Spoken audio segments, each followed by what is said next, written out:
Pero hermanos, nuevamente les doy la bienvenida y vamos a hablar acerca de la Trinidad, la Santísima Trinidad. Decía yo, hay un ataque muy feroz en las redes en contra de este tema, la Santa Trinidad. Y yo quiero presentarles a ustedes las pruebas irrefutables de que la Biblia habla de la Santa Trinidad y que los cristianos que conocemos al Señor debemos creer, predicar y reconocer que tenemos un Dios único, un Dios que es una unidad, pero a la vez es un Dios trino. Eso muy pocas veces o muy pocas personas pueden asimilarlo en su mente. De ahí que hay personas que mejor prefieren decir, no existe la Trinidad. Sin embargo, yo siempre he dicho que Dios dejó estampada la Trinidad de Él en la naturaleza.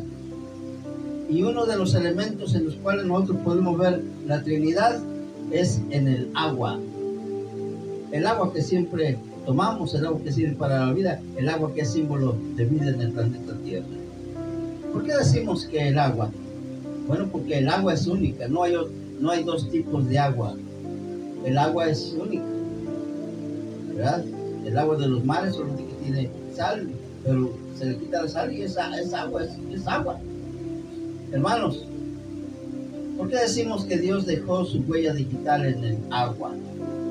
Bueno, pues el agua aparece en tres formas diferentes y sin embargo sigue siendo la misma agua. Aparece como líquida que puede correr por los ríos, por los valles. Aparece como gaseosa, puede volar. ¿Quién iba a decir que una tonelada de litros de agua iba a poder surcar el cielo? Eso ni en sueño se le hubiera ocurrido a alguien. Pero el agua se convierte en gas, es gaseosa y puede subir a las alturas y transportarse miles de kilómetros y dejar caer la lluvia en una parte y la gente tiene agua para tomar. Es diferente el agua de las nubes al agua que corre en el río. Es exactamente la misma agua. Ahora, también existe el agua sólida. ¿Quién iba a decir? Íbamos a poder ver el agua como si fuera roca. La puede tomar entre sus manos y aventársela contra alguien y lo descalabra. Es diferente el agua del hielo, el agua que corre y el agua gaseosa que está en la atmósfera. Es exactamente la misma agua. Hermanos, y eso es un poquito de raciocinio humano. Pero ahora vamos a entrar a ver lo que explícitamente dice la palabra de Dios respecto a la Santa Trinidad. Y lo primero que encontramos, hermanos, es que la Santa Trinidad se menciona en el cielo. Sí, hermanos, en el cielo se menciona la Santa Trinidad. Y quiero que veamos Primera de Juan, capítulo 3, versículo 7. Categórico, enfático. No existe ni la más remota y posible idea de que la Biblia no esté hablando de tres personas. Primera de Juan 3:7. Por cierto, las tres personas hacen un trabajo muy especial en el cielo a favor de los cristianos. Vean lo que dice Primera de Juan, capítulo 3, el versículo 7. Vean. Primera de Juan 3:7. Ha de ser segunda. Dice, porque tres son. 5:7. Porque tres son los que dan testimonio en el cielo. Vean. Son tres los que dan testimonio en el cielo. Y los menciona. El Padre. El Verbo. ¿Quién es el Verbo? Dice Juan capítulo 1, y aquel verbo se hizo carne. ¿Quién es el que se hizo carne? Jesús. ¿Verdad? Entonces, ¿quiénes son los que están en el cielo? El Padre, Jesús, que es el verbo, ¿y quién más? El Espíritu Santo. Y estos tres son tres dioses con sus tres tronos. ¿Y así? No, son una unidad.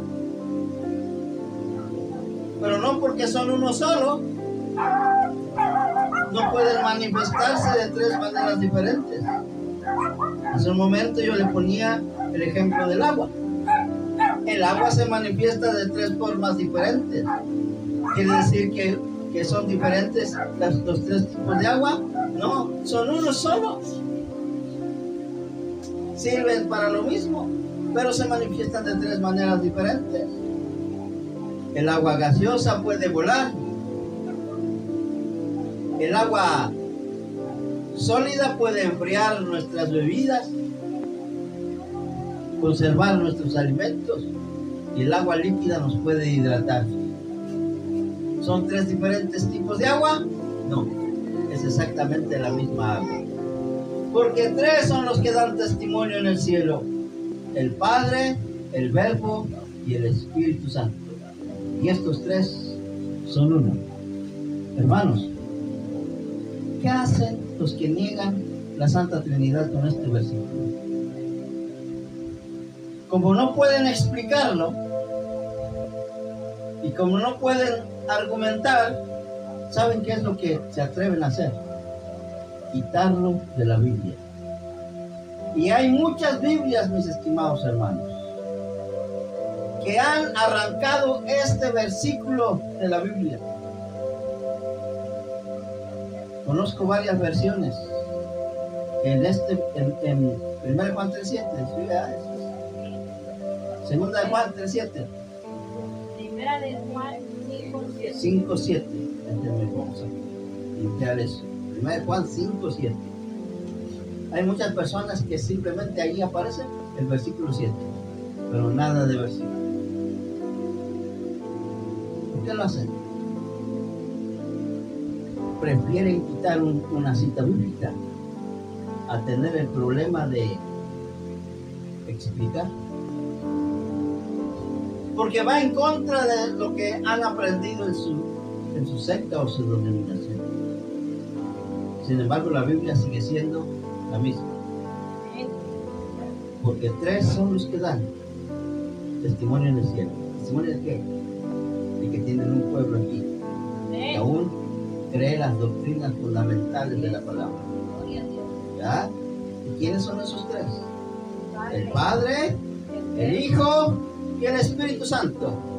Al Hijo lo conocemos como el Verbo encarnado. Muy bien.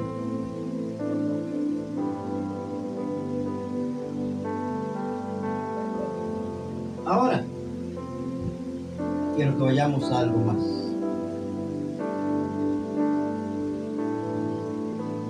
De Juan 5:7. Jesús ordenó predicar y bautizar en el nombre de la Santa Trinidad. No solamente existen los tres en el cielo, la Trinidad en el cielo, sino que Jesús hizo mención, después de que ha resucitado, y la última orden que Él da a la iglesia antes de que Él fuera llevado al cielo es que sus discípulos o su iglesia predicaran y bautizaran en el nombre del Padre, del Hijo y del Espíritu Santo.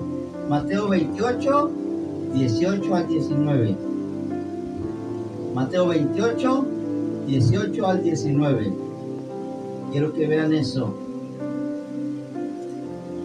¿Qué dice la palabra?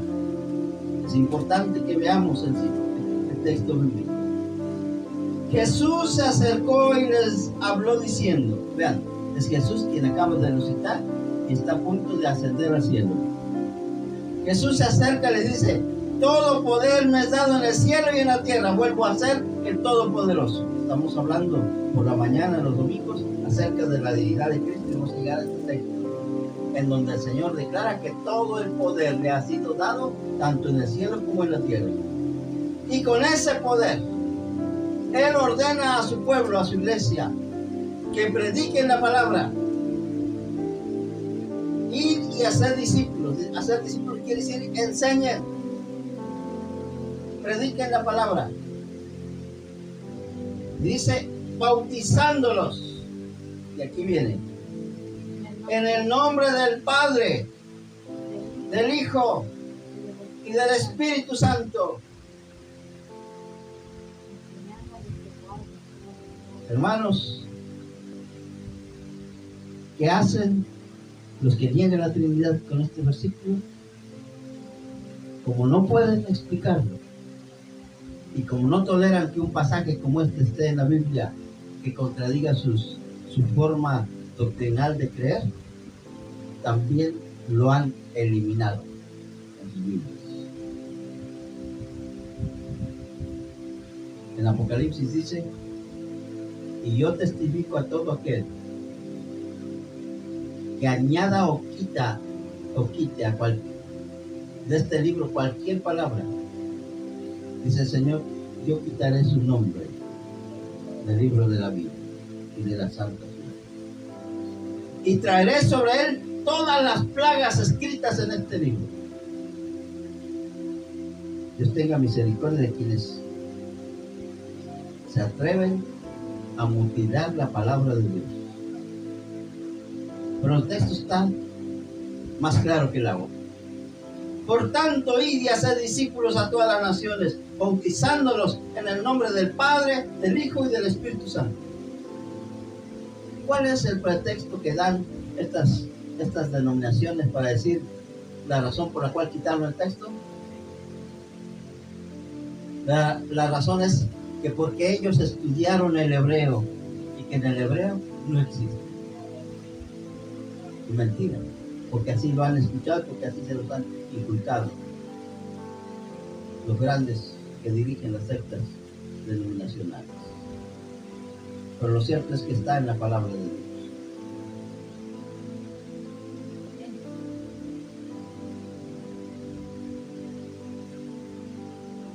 El apóstol Pablo, estoy dando las citas bíblicas que corroboran que la Trinidad se menciona en la palabra de Dios. No con la palabra Trinidad, sino que se mencionan las tres personas de la deidad, que viene siendo lo mismo. Muchos alegan que la palabra Trinidad no está en la Biblia. Hace 2000 años, cuando alguien veía un triángulo, no existía la palabra triángulo, pero sí existían las construcciones con los tres lados. Hermanos, tal vez hace 2000 años no existía la palabra Trinidad, pero es comprensible al mencionar y al creer que la Biblia menciona tres seres divinos unidos en una sola persona. Y aquí vamos a ver otra cita bíblica. El apóstol Pablo bendecía a la iglesia en nombre de la Santa Trinidad. ¿Sí, hermano? El apóstol Pablo bendecía a la iglesia en 2 Corintios 13:14. Vean lo que dice la palabra. 2 Corintios 13:14. Es el apóstol Pablo quien da una bendición, se le llama la bendición pastoral. ¿Cuál era la bendición que el apóstol Pablo decía a los hermanos en Corintios, en Corintios 13:14? 2 de Corintios 13:14. Vean lo que dice. La gracia, 2 de Corintios 13:14. La gracia del Señor Jesucristo, el amor de Dios, la comunión del Espíritu Santo, sean con todos nosotros. La gracia del Señor Jesucristo, el amor de Dios, el Padre, y la comunión del Espíritu Santo sean con todos vosotros. Nadie puede ser bendecido si no cree en la Santa Trinidad. Hermanos, Pablo bendecía a la iglesia, la bendición pastoral, inspirado por el Espíritu Santo. Esta bendición viene del mismo trono de Dios. Y los bendecía en nombre de la Santa Trinidad. Que la gracia del Señor Jesucristo, el amor del Padre y la comunión del Espíritu Santo sea con todos ustedes. Y la iglesia se iba feliz al ser bendecida.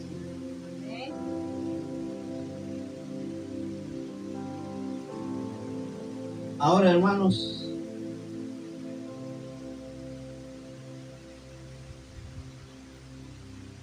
surge un gran problema. Un problema que no pueden explicar quienes niegan al Señor Jesucristo, o mejor dicho, de ahí no han podido pasar. El problema con los que niegan la Santa Trinidad de Dios. ¿Cuál es el problema? Ellos llegan a este versículo que voy a mencionar ahora, y que se encuentra precisamente en el Antiguo Testamento, precisamente en Deuteronomios capítulo 6, versículo 4. ¿Y cuál es el problema? Si la Trinidad constituye un solo Dios, ¿cómo poder explicar Deuteronomio 6:4? Y aquí es donde los que niegan la Trinidad no pueden pasar, no pueden explicar, no pueden entender. Y como hay textos que hablan de la Trinidad, prefieren borrar los textos que hablan de la Trinidad, y así ya no tienen problemas con Deuteronomio 6:4. ¿Qué dice Deuteronomio 6:4, hermanos? Oye Israel, Jehová nuestro Dios, Jehová es uno. Oye Israel. Es Dios mismo quien habla. Oye Israel, Jehová nuestro Dios, Jehová uno es. Y este texto es el favorito de quienes niegan la Trinidad. Solo que ellos, para negar la Trinidad y creer solamente en este versículo, borran todos los versículos que hemos leído anteriormente, donde el Señor manda predicar y bautizar en nombre de la Santa Trinidad, donde Pablo bendice a la iglesia en nombre de la Santa Trinidad, y donde Juan menciona que 3 son los que están en el cielo. Los borran, los eliminan, y ellos simplemente hacen énfasis en este versículo. Ahora, ¿cómo vamos a explicar nosotros? Porque debe haber una explicación. Para entender este versículo, necesitamos conocer el idioma en el cual fue escrita la Biblia. Y lo que yo voy a compartir con ustedes a continuación es algo que yo estuve investigando en el texto hebreo de las Santas Escrituras. Hermanos, Deuteronomio 6:4 en nuestro español dice así: Oye Israel, Jehová nuestro Dios, Jehová uno es. Pero ¿y entonces la Santa Trinidad? Para poder explicarlo, tenemos que ir al original. Recuerden ustedes que la Santa Escritura fue escrita en griego y en hebreo. Y este versículo fue escrito en hebreo.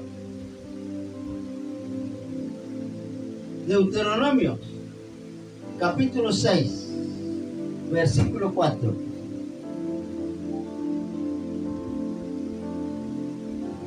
Vea lo que dice. Pero ahora ya no en nuestro español, ahora traducido en hebreo. Si usted lo leyera en la Biblia hebrea, usted lo leería de esta manera. Deuteronomios 6:4.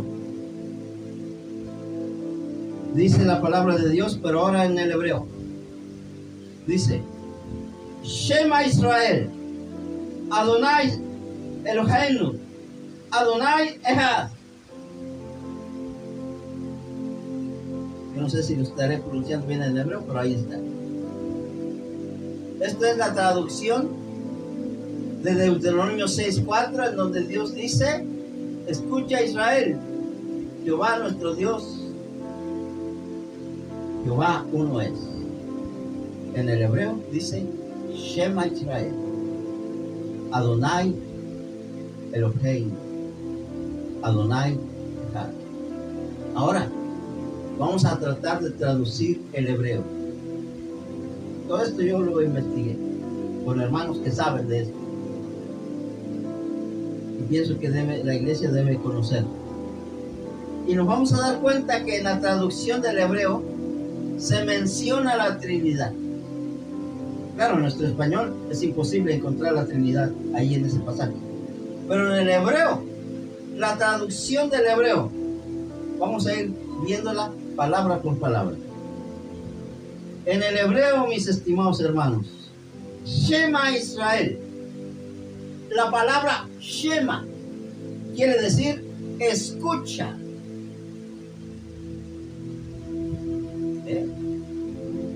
La palabra Shema en hebreo significa, en nuestro español, escucha. Y por supuesto, Israel sigue siendo igual en español y en hebreo. Shema Israel. Vayamos a lo siguiente.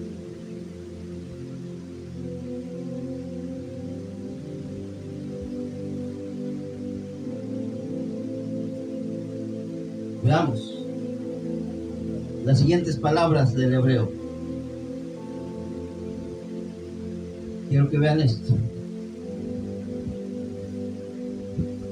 Vamos ahora a las siguientes palabras que aparecen en el hebreo original, y dice de la siguiente manera. Vea usted. Adonai. Recuerden que Shema Israel, Adonai. Esta palabra literalmente significa mis señores. ¿Así? En el español dice Jehová. Pero yo quiero decirles que en Israel, ellos el nombre Jehová lo tienen por santísimo. Nunca lo van a escribir. Ellos van a escribir mejor Adonai, que quiere decir mis señores. ¿Y por qué decimos que mis señores? Adonai es una palabra compuesta de dos palabras. Es una frase compuesta de dos palabras. La primera es Adón, que significa Señor. Adón significa Señor. Tal vez de ahí venga nuestra palabra mexicana que dice, si conocen Adón, Adón, o sea, al Señor tal vez de ahí venga. Pero nos interesa lo que dice el hebreo. La palabra hay es lo que nosotros conocemos como cuando alguien, en lugar de decir manzana, dice manzanas. Es el complemento para indicar pluralidad. Si dijera Adón solamente, entonces diría nuestro Dios único. Entonces, uniendo estas dos frases, la palabra literalmente significa mis señores. Porque también significa hay. La palabra hay significa palabra de pertenencia, que nos pertenece. Tiene dos significados. Habla de pluralidad, pero al mismo tiempo habla de algo que me pertenece, que nos pertenece. Por eso en el hebreo, y traducido a nuestro español, la palabra Adonai significa mis señores. Vamos a la siguiente.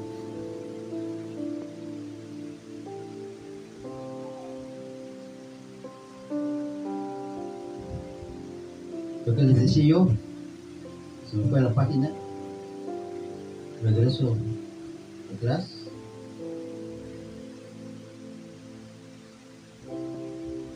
Y esto es una página. Quiero enseñarles algo. Literalmente significa, mis señores, de Adón, decía yo, la palabra Adón, sin el ay, significa Señor. Y ay significa sentido de pertenencia y de pluralidad. De ahí que ay significa mis. Y como Adón está atrás, es mis señores. Vayamos a la siguiente palabra desde el hebreo. Eloheinu. La palabra Eloheinu es la conjunción posesiva. Es lo que ratifica que es nuestro. Por eso en la palabra, en nuestro español dice nuestro. Escucha Israel, Jehová nuestro Dios. Nuestro. Eloheinu es la conjunción posesiva del pronombre y que da como significado nuestros dioses. En el hebreo así se interpreta, nuestros dioses o nuestros señores. Ahora vayamos a lo siguiente. Yo quiero decirle que este tipo de enseñanza no se lo van a dar en ninguna otra iglesia. Estamos ya entrando a temas más profundos, ¿verdad? Del hebreo. Ahora, la siguiente palabra de hebreo, Ejad. La palabra Ejad expresa la idea de una unidad colectiva. ¿Qué es eso? Unidad colectiva. Es una unidad que se conforma de varias personas. Que Dios es uno, pero no que es uno en una unidad completa, total, sino que es una unidad colectiva. Hay más de uno en esa unidad. Eso es lo que significa la palabra Ejad. Espero que me estén si estamos aprendiendo. Gloria a Dios. Si tuvieran forma de cómo anotar eso, es muy importante. Yo con qué trabajo lo encontré ahí haciendo un estudio ahí, me pasé varias horas para encontrar esto. Ahora, en hebreo se usan dos palabras para indicar el significado de uno. La palabra uno, en el sentido de único, es Yahid. Esta es otra palabra que significa lo mismo, pero que simboliza algo diferente. Yahid se utiliza para mencionar una unidad sola, tal como aparece en Jueces capítulo 11, versículo 34. Allí en el hebreo aparece la palabra Ijad, Yahid, en lugar de decir Ejad. Vamos a Jueces 11, 34. ¿Les parece? ¿Qué dice Jueces 11, 34? Dice: entonces volvió Jefté a Mizpa, a su casa, y he aquí su hija salía a recibirle con panderos y danza, y ella era sola, su única hija. Ahí no aparece la palabra Ejad, que se refiere a Dios. Ahí aparece la palabra Yahid, que se refiere a una persona sola. Ya sabemos la historia de Jefté y su hija, ¿verdad?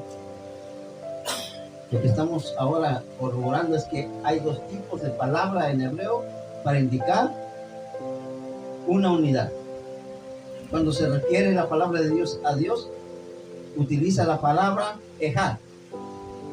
Cuando se usa la palabra para referirse a alguien solo, como en el caso de la hija de Jefté, que era única, se dice Yahid.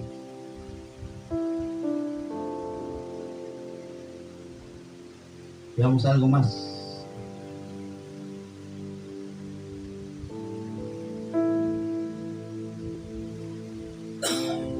¿Qué más encontramos? Yahid es el término, este término nunca es usado para designar la unidad divina. Siempre que la Biblia, en el hebreo, habla de Dios, lo menciona como Ejad, una unidad compuesta de varias personas. En cambio, cuando dos o varias cosas se convierten en una unidad, ya sea por íntima unión o por identificación, el vocablo hebreo que se emplea en las Sagradas Escrituras no es ejad, que significa una unidad compuesta de varios. El término nunca, y aquí nunca es usado para designar la unidad divina. En cambio, cuando dos o varias cosas se convierten en una por una íntima unión o identificación, el vocablo hebreo que se emplea en las Sagradas Escrituras es ejad, que significa una unidad compuesta de varios. Y vamos a ver lo que dice Génesis 2:24. Génesis 2:24. Vea lo que dice la palabra.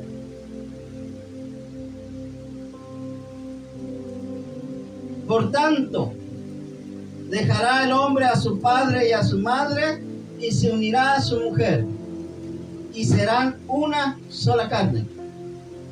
En ese versículo, la Biblia en hebreo, tal como fue escrita en los originales, la palabra que aparece es ejad, que indica una unión compuesta de dos.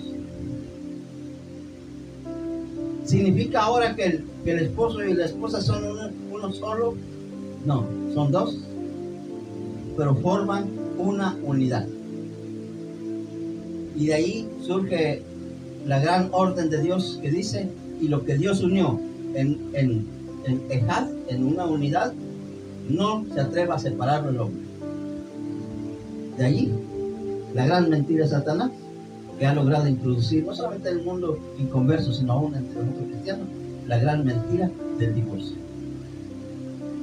Porque Dios sigue considerando el matrimonio ejad, una unión de dos personas, y así estará,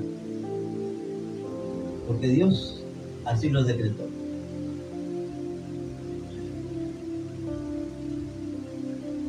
Pero veamos algo más.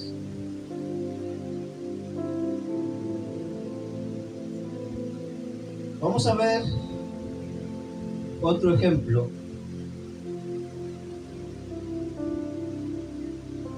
En Jueces capítulo 20, versículo 8, en donde se vuelve a mencionar la palabra ejad.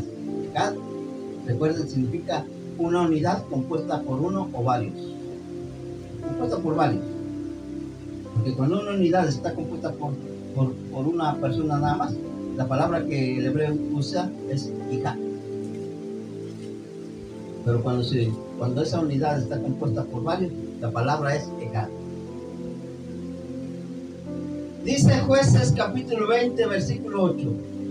Entonces todo el pueblo como un solo hombre, y en los originales aparece ejad. Todo el pueblo como uno solo. ¿Era porque se habían puesto uno solo? No. Era porque se habían unido. Ya aparece toda la historia esta de la gran batalla que tuvo Israel. Se levantó y dijeron: ninguno de nosotros irá a su tienda, ni volverá ninguno de nosotros. O sea, lo que nos interesa a nosotros es saber la palabra que el hebreo usa para referirse a una unidad compuesta por varios, y una unidad que es absoluta, que es de uno solo. Y son diferentes las palabras. ¿Hasta ahí vamos? ¿Sí estamos entendiendo? Gloria a Dios.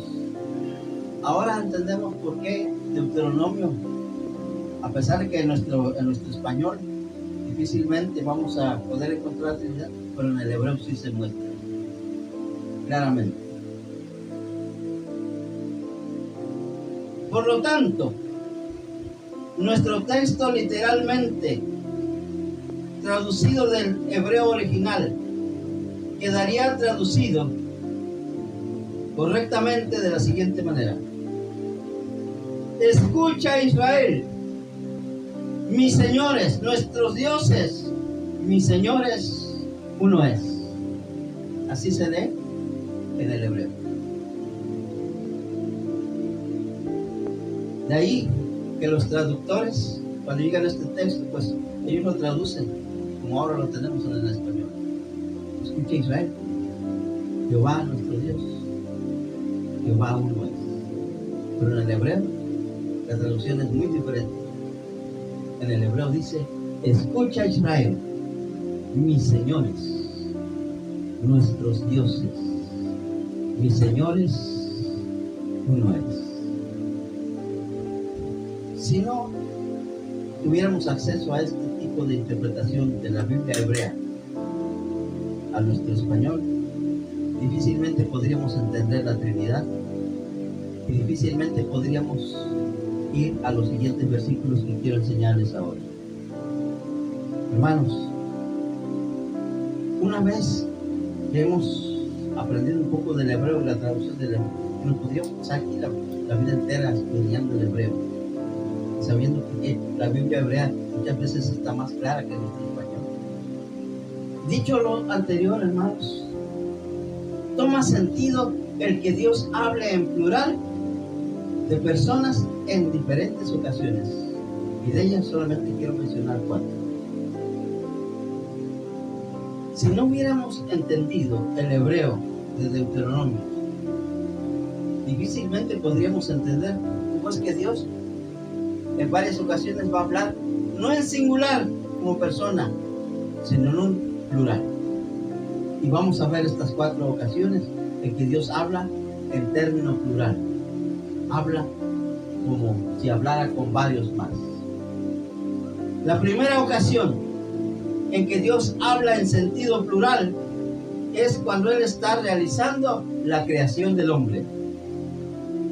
Ha hecho toda la creación y se dispone a crear al hombre del polvo de la tierra. Para toda la creación Dios simplemente dijo: aparezca la luz, aparezca el sol, aparezcan los árboles, aparezcan las aves, los peces, todo aparezca. Él pudo haber dicho: y ahora aparezca el hombre, pero no. Para crear al hombre, Dios descendió desde las alturas y descendió en su término Ejad, que significa una unidad compuesta de varios. De allí veamos lo que dice Génesis 1:26. Vea lo que dice Génesis 1:26. Vea lo que dice. Entonces dijo Dios: hagamos al hombre a nuestra imagen conforme a nuestra semejanza, y señoree en los peces del mar, en las aves de los cielos, en las bestias, en todas las tierras, y en todo animal que se mueve. Entonces dijo Dios. Hasta ahí es una unidad. ¿Sí está notando? Entonces dijo Dios. Es una unidad. Pero ahora va a hablar en término plural. Hagamos. Si no hubiéramos entrado al hebreo para tratar de explicar Deuteronomio, ¿cómo podré entender este versículo? Pero ahora que entendemos el hebreo, toma claridad lo que dice este versículo. Dice Dios: entonces dijo Dios, hagamos, refiriéndose que hay más en compañía de ese Dios único. Y ahí aparece la Trinidad. Hagamos al hombre a nuestra indica también pluralidad. Conforme a nuestra semejanza. Por 3 ocasiones la palabra plural aparece. Hagamos nuestra imagen, nuestra semejanza. Si Dios fuera único, tal como dicen los unitarios, entonces Él lo hubiera hecho. Entonces dijo Dios: haré al hombre a mi imagen y a mi semejanza. ¿No? Él dijo: lo haremos semejante a nosotros. Muchos creen que eran ángeles los que acompañaban a Él, pero no. Los ángeles no tuvieron parte en la creación.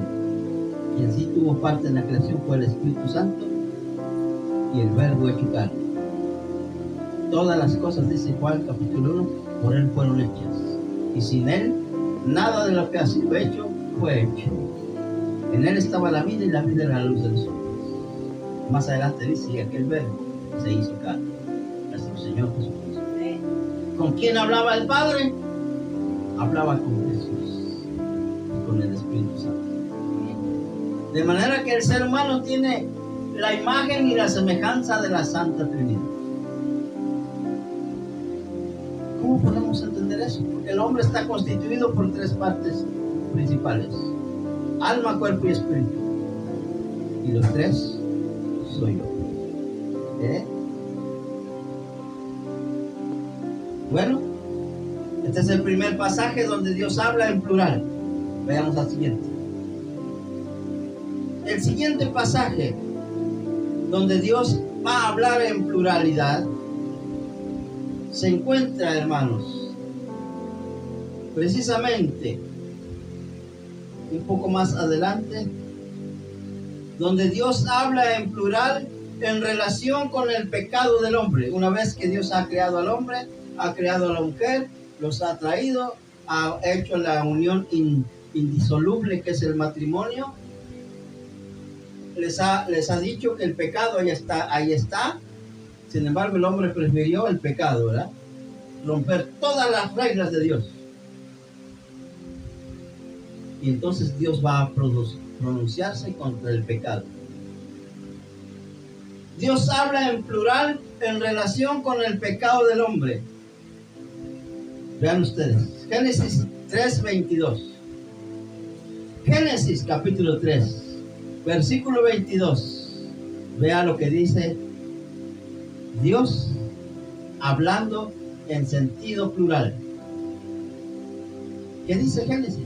Y dijo Jehová, Dios: he aquí el hombre tiene de mano. Ahora pues, va a dar de su mano y toque con Dios algo de la vida, toma. Fíjense nada más. Está recién hecho el primer pecado del hombre. Por supuesto que Dios tuvo que expulsarlos del paraíso, del huerto. Y esto sigue siendo una realidad hasta hoy. Todos han pecado y están destituidos de la gloria de Dios. Ahora, una vez que el hombre ha cometido el pecado, Dios está hablando. Y dijo Jehová Dios: he aquí el hombre es como uno de nosotros, refiriéndose a las 3 personas de la Trinidad.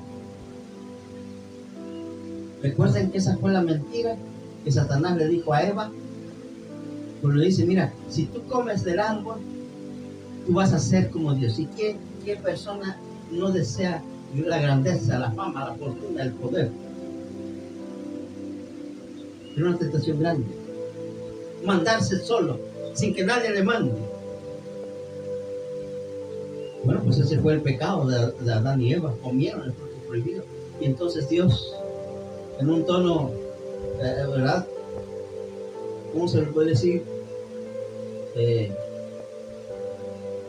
En un tono un poco sarcástico respecto al hombre, porque el hombre nunca va a tener conocimiento de Dios, ni nunca va a ser igual que Dios. Y dijo Jehová Dios, expresa esta palabra: que aquí el hombre es como uno de nosotros, ahora cree que sabe el bien y el mal. Y es tan capaz, dice Dios, que va a querer también alargar su mano y seguir disfrutando de lo que Dios ofrece. Pero el hombre ya está separado de Dios. Claro, Dios lo dijo de otra manera. Dijo: no sea que alargue su mano y toma también el árbol de la vida y coma y viva para siempre. Y por supuesto, la sentencia ahí ya fue clara. Por cuanto todos pecaron, y la paga del pecado es muerte. Pero lo importante que estamos viendo, mis estimados hermanos, es que Dios habla en sentido plural. Es como uno de nosotros. Vamos al siguiente versículo donde Dios habla en término plural. Quiero que vean esto.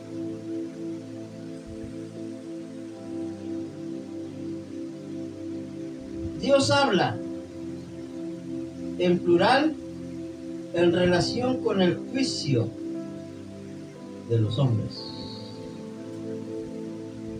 Génesis 11:7.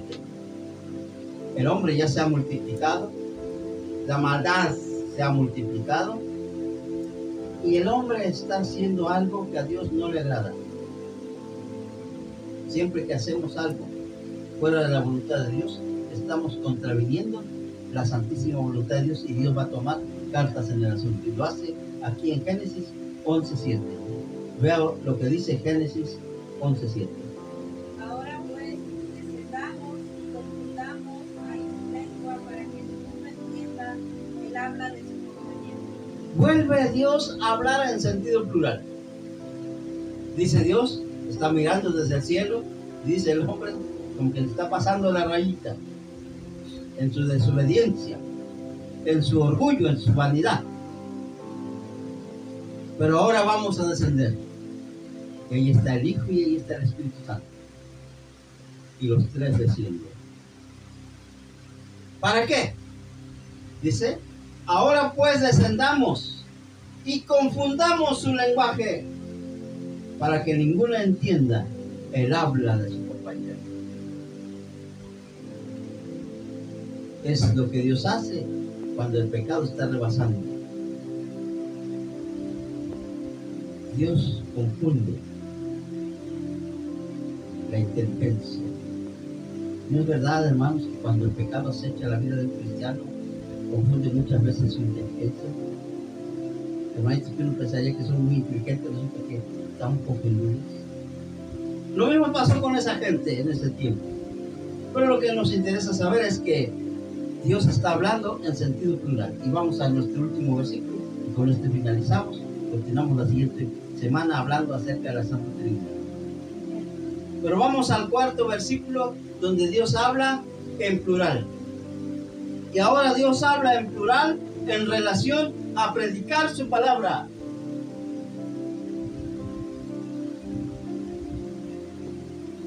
Vean ustedes, precisamente en Isaías, capítulo 6, versículo 8. Isaías, capítulo 6, su versículo 8. Vea usted. ¿Qué dice el Señor ahí?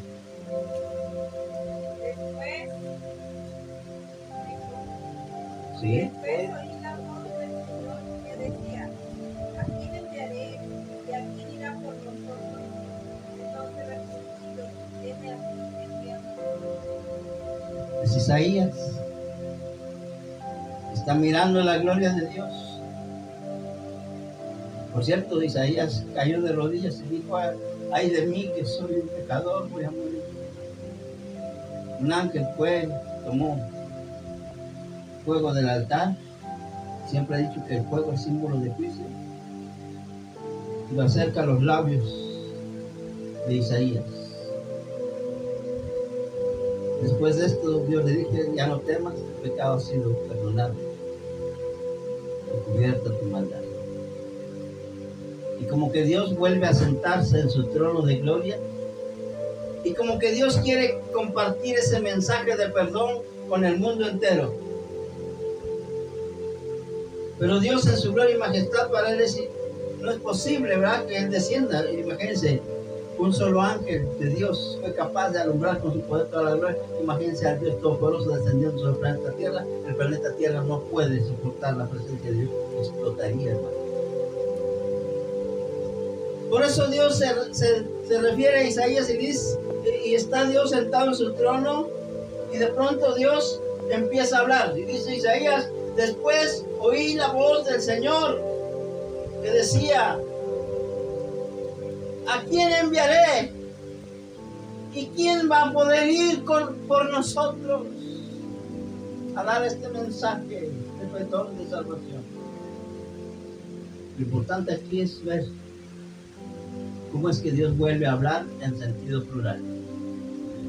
¿Quién irá por nosotros? Por supuesto que ahí está Isaías. Yo creo que todos los que escuchamos la voz de Dios deberíamos decir Isaías. Ante la voz del Dios Trino, que está solicitando una persona que vaya, que venga, o que predique la palabra en nombre de ese Dios Trino, se levanta Isaías y dice: entonces respondí yo: heme aquí, envíame a mí. Hermanos,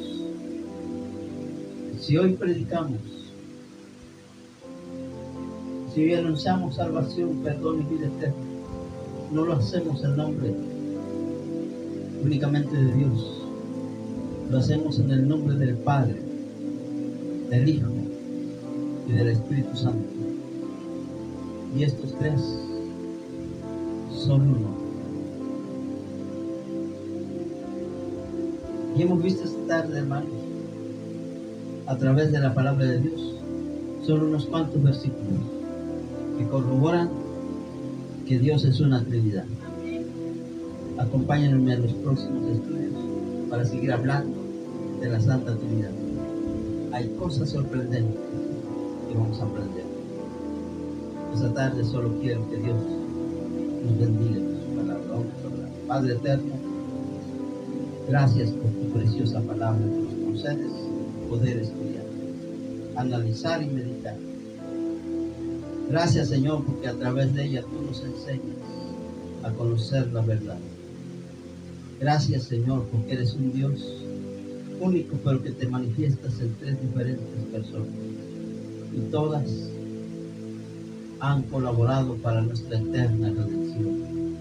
El Padre enviando a su Hijo, el Hijo dando su vida, y el Espíritu Santo sellando nuestros corazones. Gracias, Señor, y bendice tu palabra en nuestras vidas y en las vidas de cada uno de mis hermanos y de los que miran a través de este video. Padre, ahora bendícenos de acuerdo a tu misericordia, en el nombre de Jesús. Amén y amén. Que Dios les bendiga.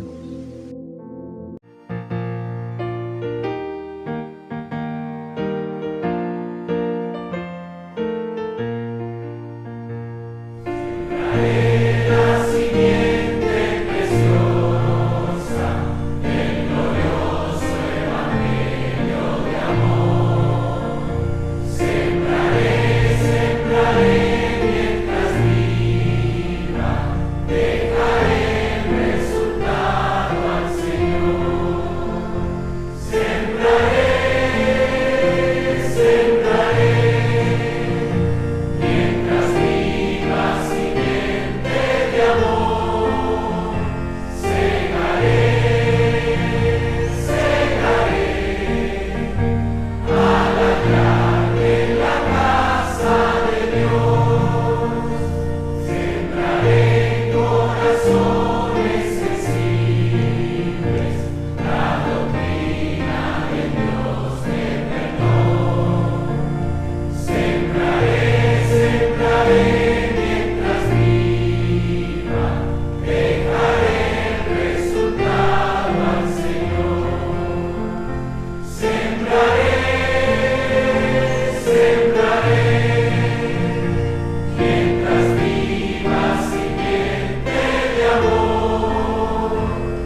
Gloria